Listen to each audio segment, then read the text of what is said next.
Corona महामारी की दूसरी लहर बेकाबू होती जा रही है। हर दिन कोरोना संक्रमित मरीजों की संख्या बढ़ रही है।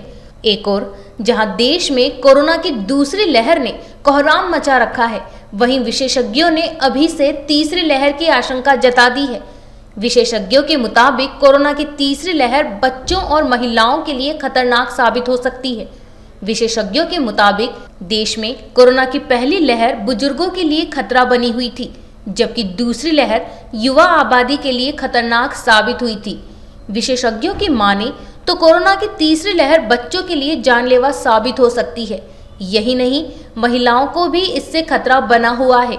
इसलिए डॉक्टरों की सलाह के अनुसार बच्चों और महिलाओं को सचेत और जागरूक रहने की आवश्यकता है, क्योंकि जागरूकता ही सुरक्षा का एकमात्र उपाय है। किस तरह देखते सर, ये क्या है महिलाओं बच्चों के लिए? नहीं, एक्चुअली क्या है कि जैसे अभी एज ग्रुप्स के हिसाब से जैसे आपने नोट किया, जो पहली लहर थी उसमें ज़्यादातर वृद्ध लोगों का अफेक्शन था, सब चीज़ें थी। उन लोगों को, काफ़ी लोगों को फिर वैक्सीन लग गए एज के हिसाब से। अब यंगर जनरेशन्स में जो हुआ, अब इनको भी वैक्सीन लग रहे हैं। तो अब ऐसे में क्या होगा, क्योंकि अभी बच्चों को तो लग नहीं रहे हैं कहीं से भी वैक्सीन, प्लस जो वायरस है उसका एक अलग म्यूटेशन होता जा रहा है। तो उस हिसाब से ये स्टडी करी गई है और उसमें ये बोला गया है कि हाँ, अब जो नेक्स्ट अगर लहर आती है तो उसमें बच्चों और महिलाओं के लिए ज़्यादा इफेक्ट करेगा। जैसे पहली लहर में हमने अगर देखा तो बच्चों को हो भी रहा था, ऐसा नहीं था कि बिल्कुल नहीं हो रहा था, तो हो भी रहा था तो बहुत ही हल्का फुल्का सर्दी जुकाम टाइप हुआ, ठीक हो गए। इस बार थोड़ा सा उस चीज़ में भी लगा कि नहीं, कुछ बच्चों को भर्ती करने की आवश्यकता इस लहर में भी पड़ी। तो अब नेक्स्ट में उसी चीज़ को देखते हुए लग रहा है कि हाँ, काफ़ी ज़्यादा ध्यान रखने की आवश्यकता है। सर, किस तरह सावधानी बरती जाएगी अगर तीसरी लहर में ऐसा कुछ आता है? किस तरह सावधानी बरतें हैं? देखिए, सबसे पहले तो एक सिम्टम्स बोले या जो भी बोले उस पर वॉच रखना होगा। जैसे हम जनरली बोलते हैं सर्दी खांसी हो गई, बुखार हो गया तो कोरोना है, नहीं। बच्चों में आपको इस चीज़ का ध्यान रखना है कि बच्चों में उल्टियाँ होना, पतले दस्त लगना, या फिर थके से अनमने से बच्चे का रहना, भूख कम लगना, ये चीज़ें अगर होती हैं हल्का सा भी, तो तुरंत हमें आसपास जो भी बच्चों के डॉक्टर हैं उनको दिखा के और कंसल्ट करके उस चीज़ का ट्रीटमेंट करना है।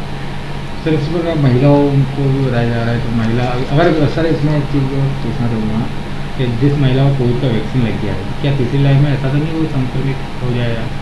नहीं, देखिए, जिसको वैक्सीन लगे हैं हमने देखा है कि वो भी पॉजिटिव आ रहे हैं, ऐसा नहीं है कि वो पॉजिटिव नहीं आ रहे हैं। पर हाँ, ये देखा गया है कि जिनको दोनों डोज वैक्सीन के लग चुके हैं, उनमें हो भी रहा है तो कम क्षमता का हो रहा है, तो जल्दी ठीक हो रहे हैं। ऐसा नहीं है कि वैक्सीन लग गया तो होगा ही नहीं, ऐसा नहीं है। उसमें भी आपको सावधानी वही बरतनी पड़ेगी, मास्क का उपयोग करें, हाथ धोएं और सोशल डिस्टेंसिंग का पालन करें। सर, ये मानते हैं अपन कोरोना के लिए, लेकिन एक चीज़ जो नहीं आई, ब्लैक फंगस, ये चीज़ क्या है?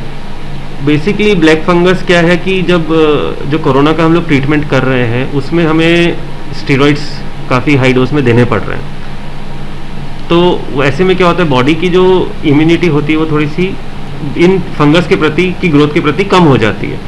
प्लस खासकर उनमें देखा गया जिनमें ऑक्सीजन लगानी पड़ रही है, तो जो नेजल प्रोब से ऑक्सीजन अंदर जाती है उसको ऑक्सीजन मिल रही है, इम्यूनिटी कम हो रही है, तो वहाँ फंगस की ग्रोथ के चांसेस बढ़ रहे हैं। इसमें हमें ये ध्यान रखना है कि कोविड के दौरान, कोविड से ठीक होने के बाद भी जनरली 6 हफ्ते तक हमें ये ध्यान रखना है कि आँख में लालपन ज़्यादा तो नहीं हो रहा, खुजली तो नहीं हो रही, दर्द तो नहीं हो रहा, आँख का ये जो ऊपर की अपनी पलक रहती है ये भारी भारी तो नहीं हो रही, या आँख ऐसे बाहर आ रही हो ऐसा तो नहीं महसूस हो रहा, या इस जगह पे जो साइनस वाला ये जो जगह रहता है यहाँ दर्द तो नहीं बना हुआ रह रहा।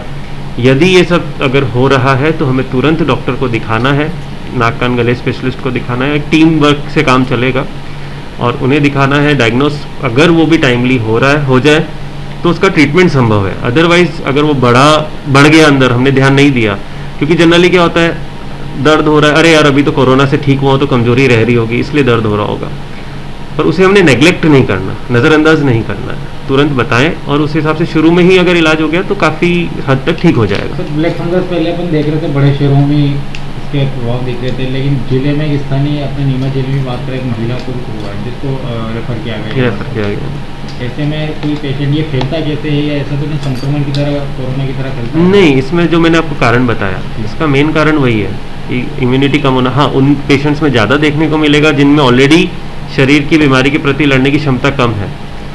लाइक किसी को डायबिटीज़ हो गया, शुगर की बीमारी हो गई, या किसी को और किसी प्रकार की बचपन से कुछ बीमारी रह रही हो, तो उनमें जिनमें बीमारी से लड़ने की क्षमता कम है, उन पेशेंट में जैसे HIV के पेशेंट्स हो गए, उन लोगों में ये चीज़ ज़्यादा देखने को मिलेगी। इम्यूनिटी पावर बढ़ाने के लिए क्या कुछ करना चाहिए सर? देखिए, इम्यूनिटी पावर बढ़ाने के लिए मेन चीज़ तो है हमें हमारे खान पान पे ध्यान देना है।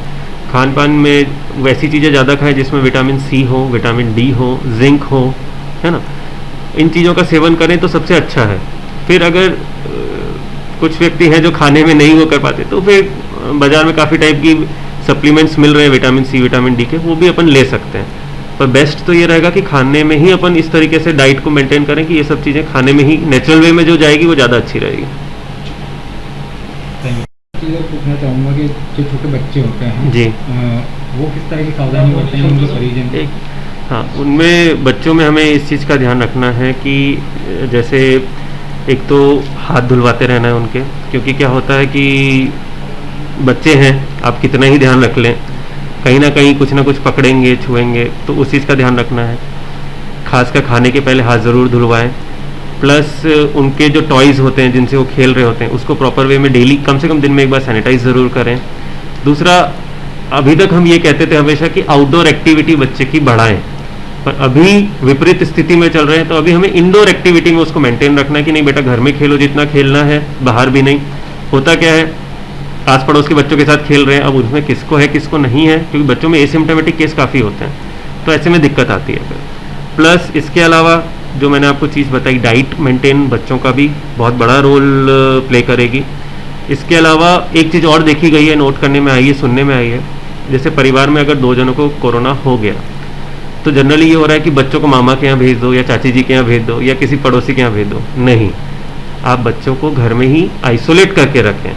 क्या होगा, अब आप जो दूसरी जगह भेज रहे हैं, आपको वहाँ का भी नहीं पता कि किसी को है कि नहीं है, एसिम्प्टोमेटिक केसेस भी होते हैं, तो ऐसे में फिर स्प्रेड होने का खतरा बना रहता है, तो उस चीज़ का भी काफ़ी ध्यान रखना है।